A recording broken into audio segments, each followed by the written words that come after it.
Hello, everybody. Welcome to another edition of the Beer Garden. I am Joe. I am hosting today. Whether you are a big fan of Hong Kong racing or for the first time are looking for some bets on how to play Hong Kong, this is the right spot for you to watch. And we got a lot of Group 1 races. Well, we got two of them this Sunday over at Sha Tin. And we're going to get into it because we're going to go in race order. We do have a double trio jackpot in race 6 and race 7 for $1 million in Hong Kong money. But we're going to go to the CENTENARY Sprint Cup. So this is one of the sprint series that is over 3 races. And this is one of the first legs of the sprint series. And we're going to see a lot of familiar horses from the Hong Kong International Sprint. So I'm going to let Steve go first. Steve, how are you doing? And who is your pick for this race? I'm doing very well. Thank you very much, Joe. Yes, my pick for this race is my old favourite, race 3, Courier Wonder. He's number 3, drawn 7, Morera on board. He's not actually sort of had the same great year as he had last year when he was 5 from 5, but he's still a likely racehorse. He's only had 8 runs, and he was third last time in the Longines Hong Kong Sprint. He was third to Sky Field because the Japanese raider Resistencia was second. So I'm hoping that Courier Wonder delivers his first Group 1 this time. An interesting race, though. I think we can probably count out Stronger, Computer Patch, famous last words, of course.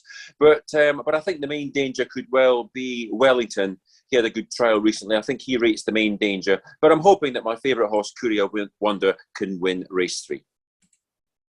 Race 3 is over the 1,200 meters, and at Sha Tin, we are on the A course, so we got the rail out of 32 meters. But yeah, Courier Wonder looking to bounce back. He had a big winning streak. Also, another horse that has a big winning streak currently right now is Master 8, the number 8. And Charene, who do you have in this race? Yeah, in the Centenary Sprint Cup, I will go for number 2, Wellington. I'm just happy to hear that Steve just mentioned about Wellington. Actually, he is last year's winner of the Group 1 Chairman Sprint Prize in April. But then it was a shame that this horse was suffered from some setback in the beginning of this season. So he deferred his return in late November in the Group 2 Jockey Club Sprint. It was quite a good first up run for him. But then, as it didn't happen last time out in the Hong Kong Sprint, so this time I'm going to give Wellington one more chance because he will put on the trick pieces for the first time. And recently he used this gear in a barrier trial, and it looks quite impressive. So I think that Wellington is able to bounce back on Sunday.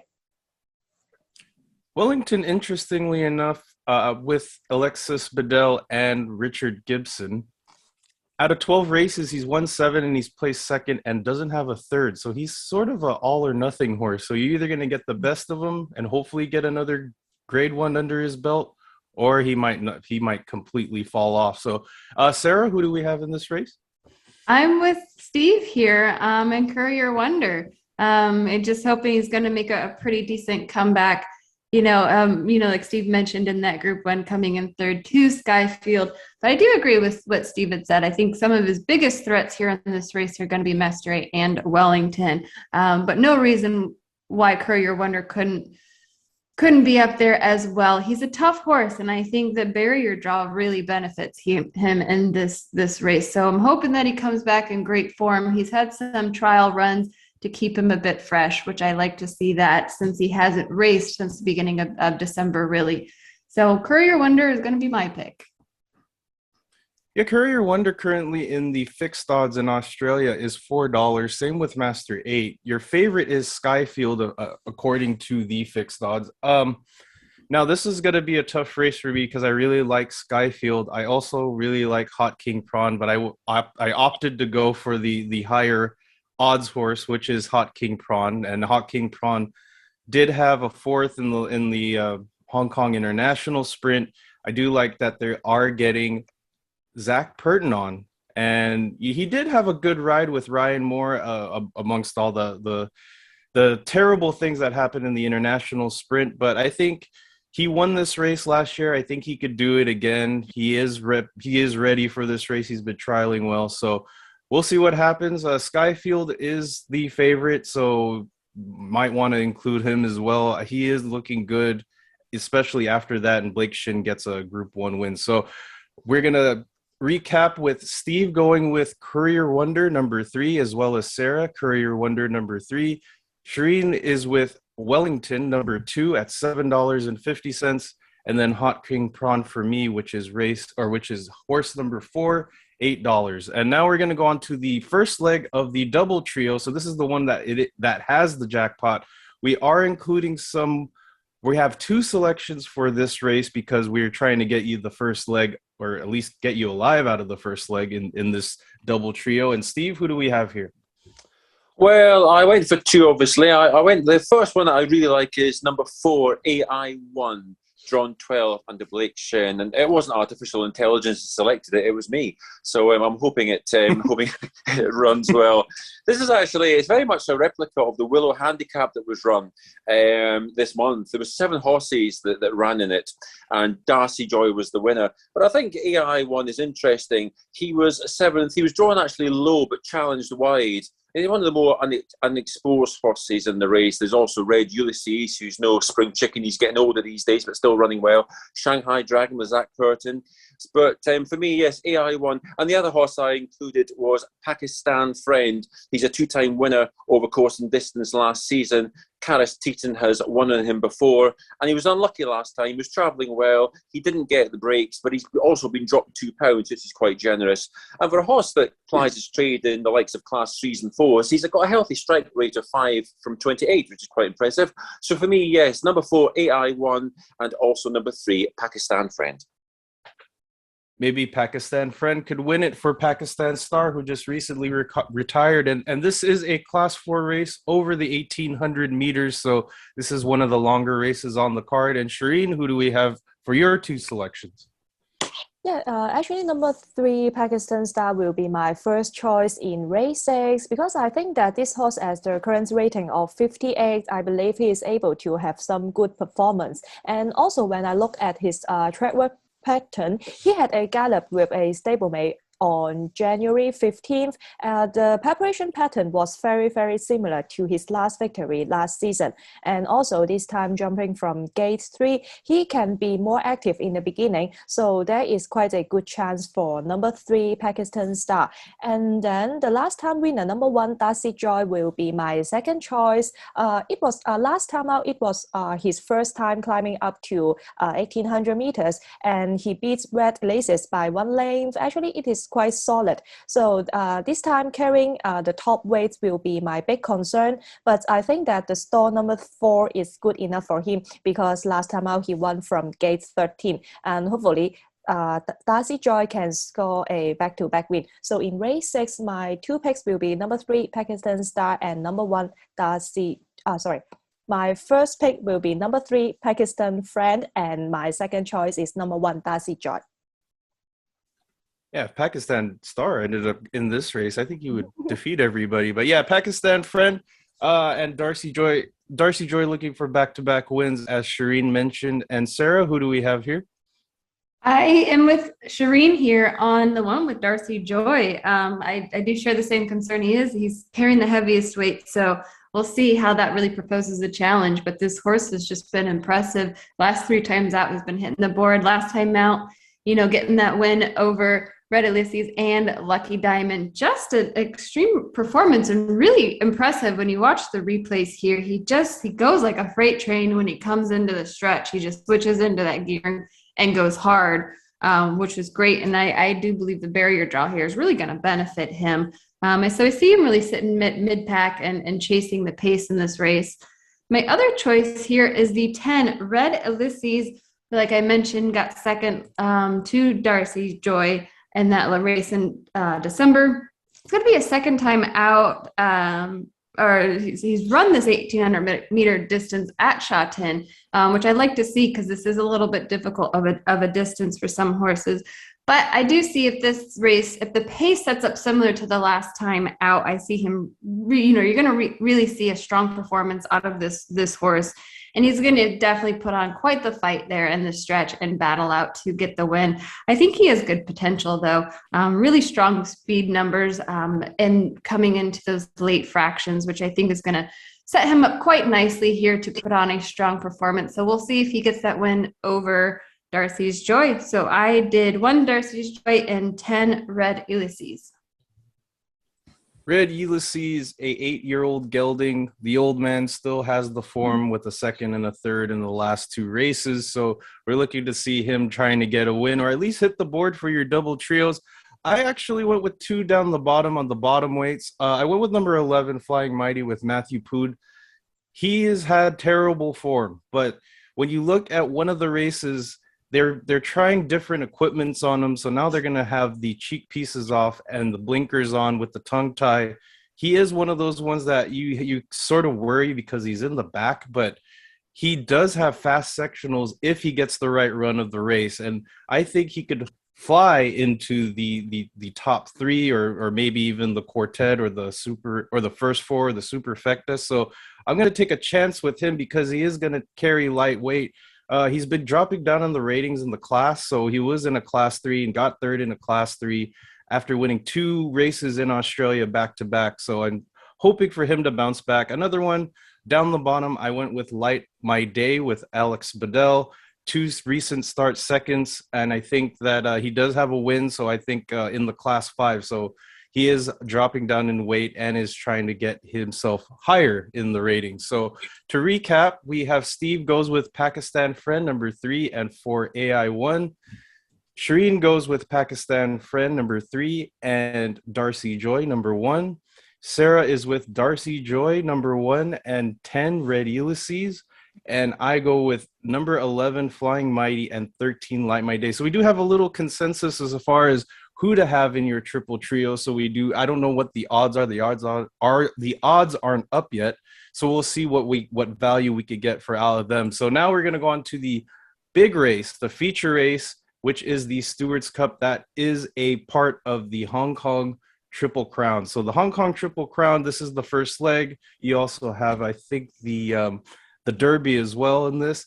1,600 meters, all level weights. Golden 60 is the favorite. Golden 60 is probably going to be the banker or the single in all your bets. But so we're going to try to find something underneath. And Steve, this is a 7-horse field. Is there any value that you could find underneath?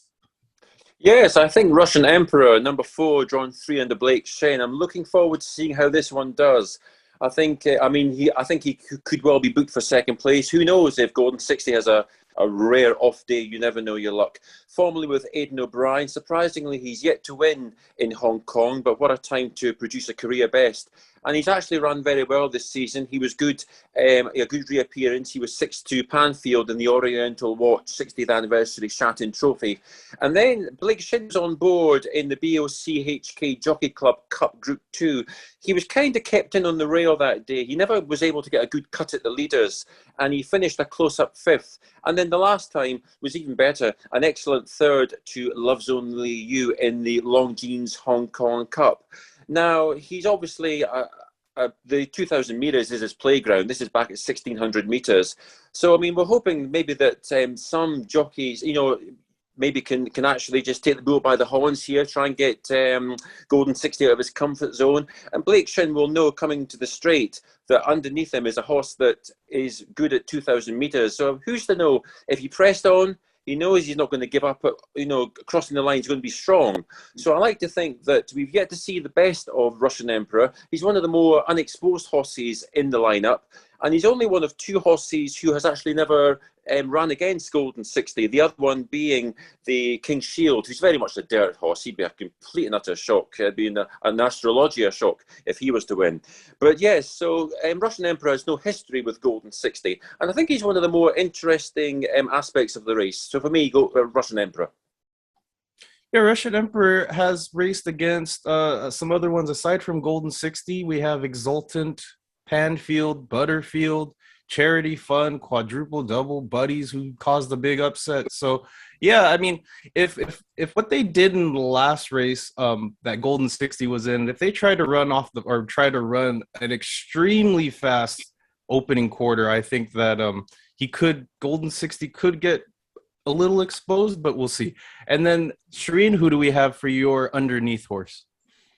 Yeah, in the Steward Cup, apart from Golden 60, I will probably go for number 3, Waikuku. The main point I fancy this horse is because this time we have Zach Purton on board, and also he was beaten 3 lengths last time out in the Hong Kong Mile. I think it was not bad because he was racing 3 wide without cover for the whole trip, and after that he had 2 good barrier trials, and this time I think that Waikuku can take advantage of gates 4. He can sit behind the leaders, which will be a very good position for him. So apart from Golden 60, I will be keen on Waikuku, number 3. Waikuku, a dual Group 1 winner, and you are going to get some good value with him at $7 if he happens to defeat Golden 60. And Sarah, who do we have for this race? I like the 2 more than this. He's a horse that has gotten second to Golden 60 a couple times. My only concern is he needs a clean break. He's not the greatest at getting out of the gate, at least recently in his past 2 races, which does stall him a little bit. But he does get back in line. He does get into form where he needs to race at the level that he has. He's been just a tough horse. He's been racing in these group level races for some time now. So hopefully we'll get his Group 1 win here.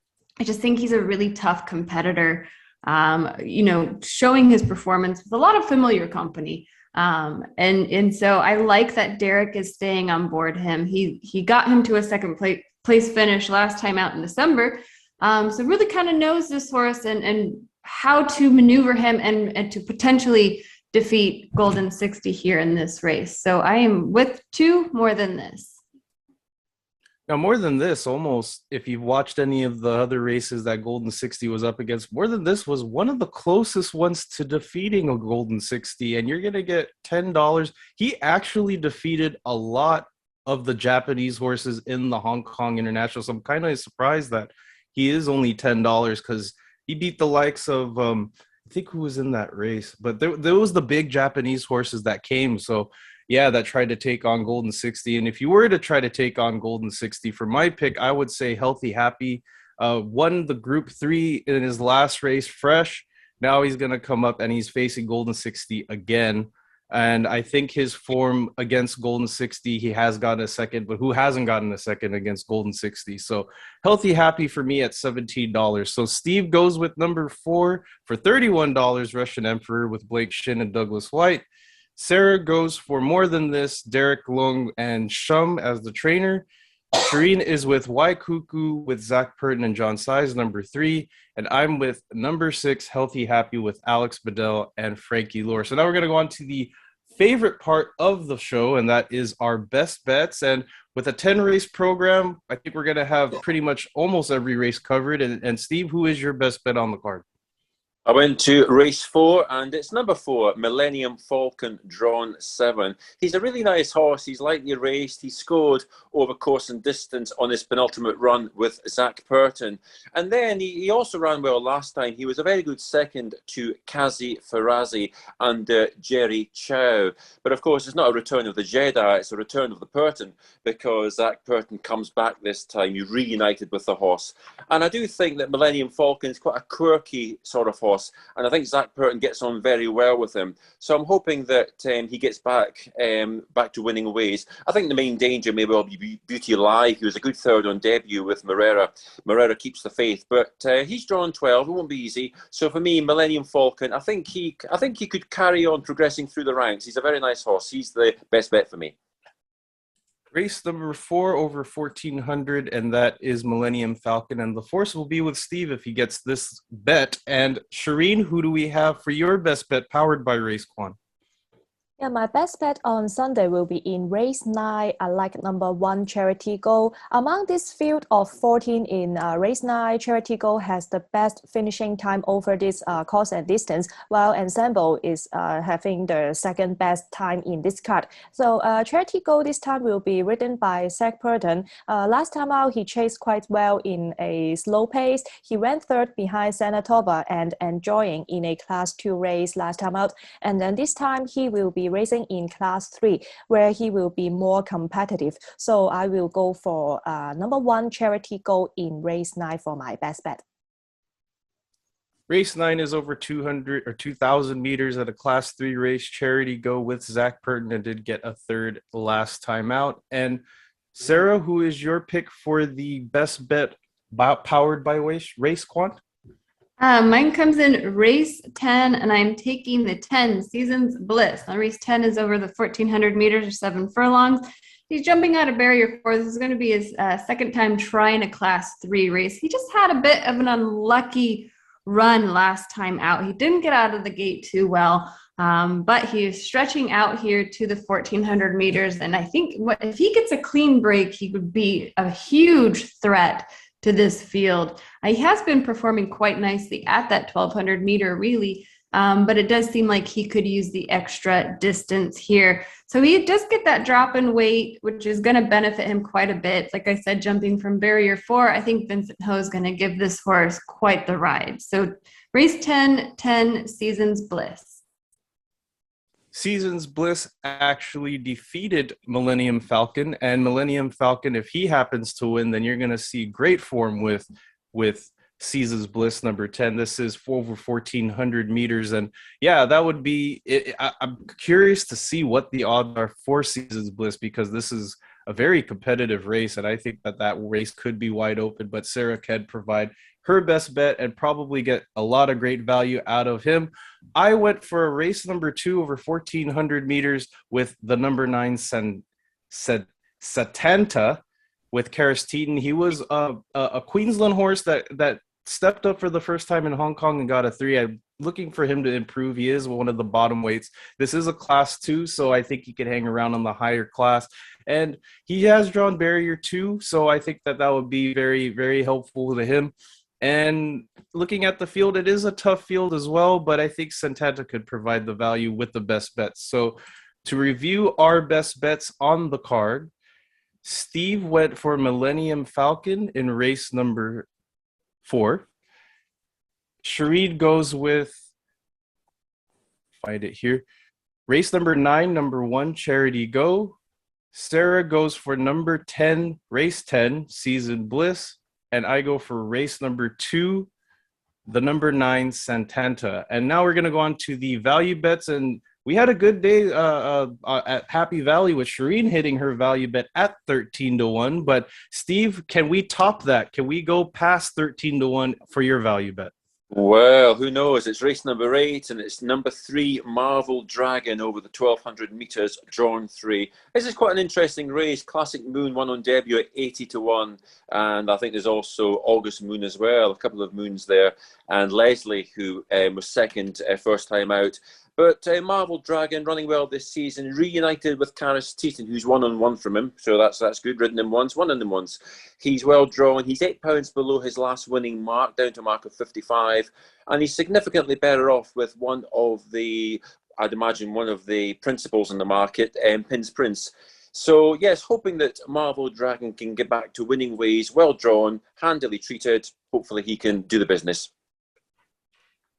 That is race number 8 for Steve. And Charene, what is your value bet? Do you think you could beat the value bet that you did at Happy Valley?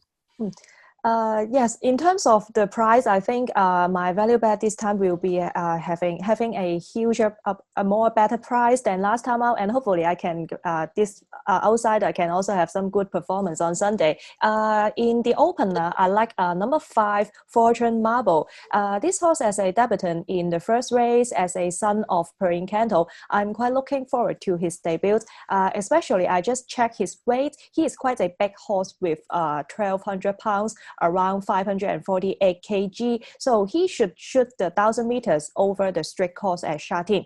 And prior to his debut, this 3-year-old had 3 barrier trials, and he is progressing quite well. I quite like his early speed, so hopefully he can stay in a good position after jumping from gate 7 under Keith Young, and hopefully he can have some good performance on his debut in the opener. So my value bet in race 1, number 5, Fortune Marble.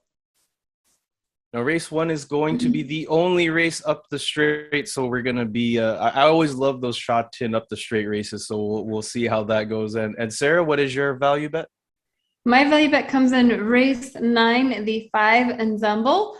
I just think he drew perfect the barrier draw for him. He's jumping out of 6. We get Poon back aboard, which Poon rode this horse to a victory back in April. So he's familiar with this horse and how this horse rides. He just needs some good form. He's shown some great threat over this track and this distance. He has been off for a bit. He hasn't raced since November, no trials either. So hopefully he comes back with some solid form with that time off. Maybe he just needed a bit of a refreshener there. But I do like, I think Poon really understands this horse. When you watch it was May, the May race where he won that class 3 at the 2,000 meters, really just seemed to take to the track. The form was unbelievable. He just had a great turn of foot coming into that stretch. So I'm going to take him. I think you're going to get some good value because he just kind of faltered a bit through the end of the year, but he has shown that great form on this track. So I think you're going to get some value there. And Ensemble did have that win over at Class 3 at a lower weight with Matthew Poon, and then he is also back aboard, so he also is going to take the 1 kg off, so we'll see how that goes for him. That is over 1,200 meters. That's going to be one of the larger races on the card. And I'm going back to race number 6. I think you could find value with Flying Mighty. He has not yet had a win over at Hong Kong after getting 2 back-to-back wins in Australia. So after everything that's considered, I think he could have the run of the race, hopefully, if all things go well for him. So to review our value bets, Steve is with race number 8, 3 Marvel Dragon. Sara has race number 9, 5 Ensemble. Charene goes for race number 1, 5 Fortune Marble, and my value bet is in race 6, number 11 Flying Mighty. Well, hopefully you guys are going to play Sha Tin this weekend, and we provided a lot of great selections for you. We did have a great day over at Happy Valley a couple days ago, and then also the last meeting at Sha Tin. So don't forget to like and subscribe to Sharene's channel on YouTube. And who are your best bets and value bets on the card? Put it in the comments down below. So hopefully you guys win. Good luck and see you later.